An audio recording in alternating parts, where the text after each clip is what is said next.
promote. I'm reiterating this because I want you all to put this back in the mentality of things to consider before choosing an event.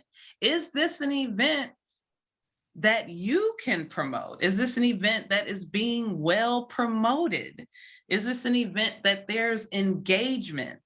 Because that can be a real stick in the mud when you're the only one hyped and sharing and reposting. It can kind of get a little bit deflating even. So once you've spent that money, once you've bought that booth, you got to promote, and consider the work that it would take with an event like this before choosing it. Because like I said, time is money. Don't expect an event to promote you. I can't stress that enough. You want your current followers to know where you'll be, and you want to hopefully gain new followers before the event. You want to show that you're bringing new people to a place just to see you. And trust me, people do it all the time. I've gone to events just for the vendors plenty of times. That's how I got this t-shirt. Next activity, Dave, you missed the first one, but Candace did awesome on it. It was a little logo activity, and I've seen y'all logo. It was just to make sure that you all had great variations for different purposes for your logo. So this activity is actually perfect for 2 people. Okay. Because we're going to talk about different scenarios. So are you vending or not?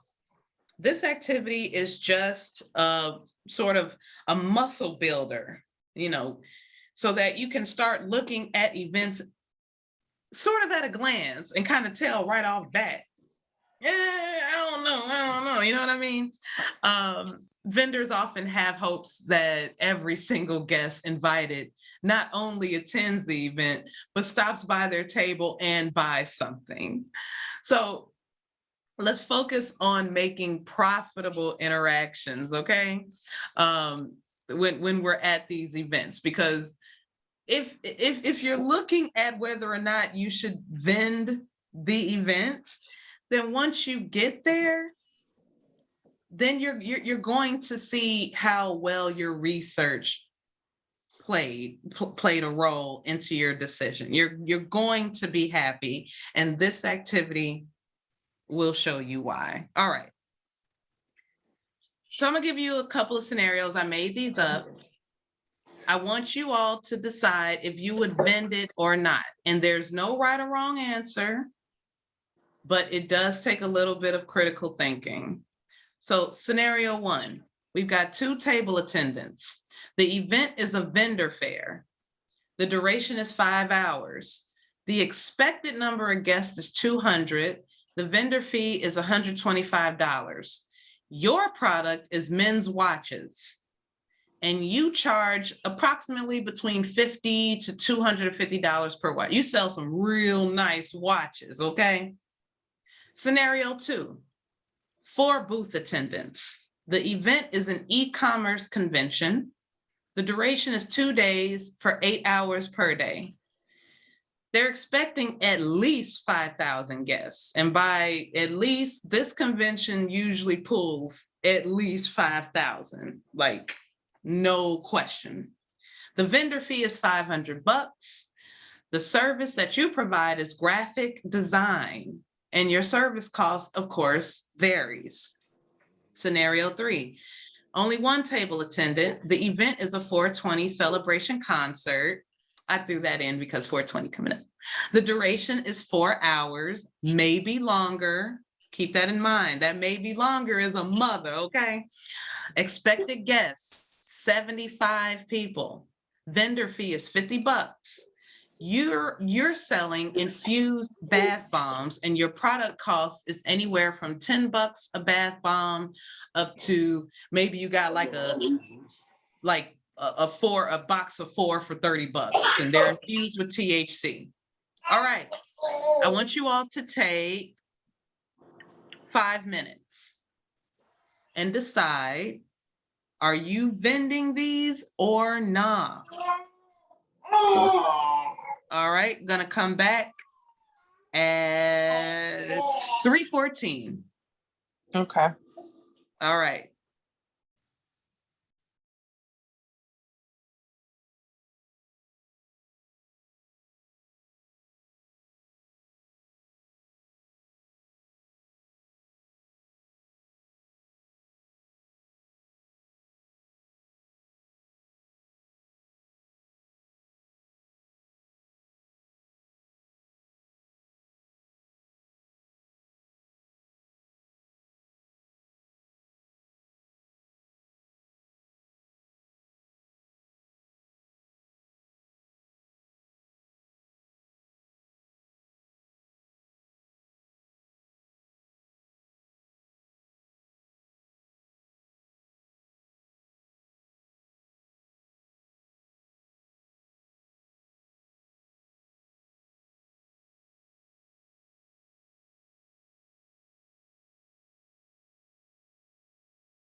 All right, all right.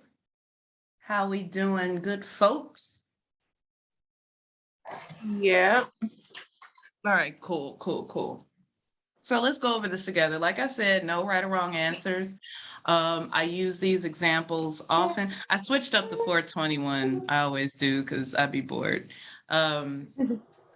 but I'd like to hear different people's perspectives because it really does depend on you whether or not you would do this event. So let's take scenario one. What did you all come up with? Well, go ahead, baby. Okay, so for scenario one, um, we said that we would do it. Okay. And our reasoning is like, even though the vendor fee is $125, if it's 200 guests and 5% of the guests bought something, then it wouldn't be like a break even scenario. We would still make money. I like that. I like that thinking, how you broke that down with the percentage of whoever's coming. I like that. Yeah, we at first we were saying 10%, but even if it was only 5%, you know. Right, It's two right. people, so you have like a person at the table, then you have a floater to kind of like go out and Yep. mingle and talk to the attendants and try to direct people back to the table. For scenario two, I'd definitely be in that thing. I know you would. All that tech. Yeah, for sure, for sure. E-commerce convention. First of all, the tickets to a convention like that is a lot. So if they Yes. pay the money to be there, then they're definitely probably going to spend some money. So I think that would be good, even if it wasn't a whole lot of people that bought stuff that day. Like those are the type of services that people will like come circle back around to. So just getting your name out there and getting your brand recognized is valuable. Yes. Yes. Keep going. Y'all on it. For scenario three, we decided we would not do that. Okay. Because for one, it's only one table attendant. If only 75 people are there and the vendor fee is $50, my products are not even $50 themselves. So it's a good chance that I wouldn't make a whole lot of money. So I am in love with you all's reasoning because like I said, no right or wrong. I've had people that scenario too be throwing people off too, because ultimately that was an example of when you're selling a service and not a product that you can hand somebody. So sometimes you're not even going to actually make the money that day. But there's been many, many, many scenarios where you introduce your product or service, you can not only gain new people who are interested in your service, I've seen people sign up customers for their services right there at the booth. Cable companies, in this situation, graphic designers, people who create clothes. You can sign up people for service. Massage therapists, I've seen it. You can set up appointments. Like, this is the address of my salon. Vending isn't necessarily selling something out of your hand into another right there all the time. It's a great way to market and to show off what you can do in an environment outside of a website or a store. Great job. Great job. It's funny because a lot of people don't like scenario one. That's one that I've never changed. This one I've been using since the beginning. The other two I've changed around a little bit, but I keep scenario one like that because, well, you don't often see people vending men's watches. Number one, it's just something you don't see often. But when you do, it's just, whatever. But that's why I picked that product, because if you were to go to a vendor fair and see some really nice men's watches, like you're gonna go over to it. It's a unique product that you usually don't see. So that would be actually one of your points of appeal, simply having an item that you don't often see at vendor fairs. So that would have been in your corner right there. The other thing that I look at, sometimes I divide the vendor fee by the amount of hours. Now, you did a percentage that I like. You looked at the percentage of guests. And if you were to sell to just that percentage, whether or not you would go over making even, I think that's an amazing scale to utilize. I've like, I'll look at like, okay, $125 over 5 hours. I can make $50 an hour. Yeah, I can sell about 50. You know what I'm saying? I've looked at it that way, but whatever way you think, remember, this is all based off of what you got going on. Because guess what? If those 2 table attendants suck, that's going to change the whole confidence in what you're doing. But in y'all case, you don't have to worry about that. But there are vendors who they might reach out to a family member or reach out to a friend or actually hire someone else. And not everybody can sell the way that you can. So do you have the right type of table attendant to assist you at a vendor fair for 5 hours? Do you have the right type of booth attendant for a 2-day event? And for scenario 3, 1 table attendant. Now, like I said, I'm against it. However, I've had a couple people say yes to this, and their reason was, well, if it's a concert, there's always breaks in between. And I think it was my last workshop where she said this. One of the attendees said, there's always breaks in between sets. I've been to concerts, half the time they start late and they end late. If I'm gonna be there 4 hours, maybe longer, I'm gonna be able to sell me a bath bomb by myself. So her confidence, just her confidence itself, she was certain she was not only gonna make that back, she was gonna sell. Who am I to say that's a bad idea? But these are things to factor in when considering, because if that 1 table attendant, even though I don't like having 1, if that 1 table attendant is better than all 4 booth attendants at your e-commerce convention, who am I to shut down scenario 3 for somebody who wants to do it? If you got that type of go-getter, if you got it like that, hey, knock it out. But these are factors to factor when picking an event. We're no longer just looking at the vendor fee and the event itself or the location. We're looking at all factors, and these are actually just some of the factors that you, or I should say aspects that you should be considering before paying that vendor fee. Once again, we have not paid that booth fee yet. They have not gotten that cash app, because that's the one thing vendors love doing. They pay first and ask questions later. We're not doing that. We're asking all the questions first and assessing the situation before sliding that fee. Good job. Good job. So going in. Real quick question. Yes, is it please. a red flag for there to not be a vendor fee? No, it's not a red flag. Matter of fact, you should take advantage. It's only a red flag if there's no other information. I've seen plenty of events where the vendor fee is 0. Let me see, the company, I've worked with them, Bobo. They're a Southside event space. They have everything from open mics to vendor events. Every once in a while, they'll have a Black-owned business Saturday. And they allow sometimes the vendors to come in for free, and they charge the guests. Okay. They charge the guests. So once again, just looking at the scenario. Matter of fact, listen, look at here. If you got the time and ain't no vendor fee, pull up. Worry about it later. You ain't had to pay nothing. Worst come to worst. Because the good thing is, if you don't like it, you can leave.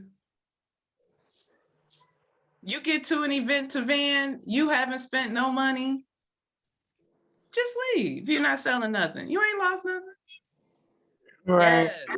Ain't nothing wrong with a no vendor fee. Even the most grimy events, you want to at least put a little bit into events like that because it takes a lot for an event to not charge vendors. So whatever they got going on, it couldn't be that bad for them to be able to have vendors for free. You know what I mean? Still do the research just like this, still assess, but free is free. Okay. And if you get there and you like, oh, this is a bus, leave. You ain't paid nothing. No harm, no foul. Good Right. question. Mm-hmm. All right.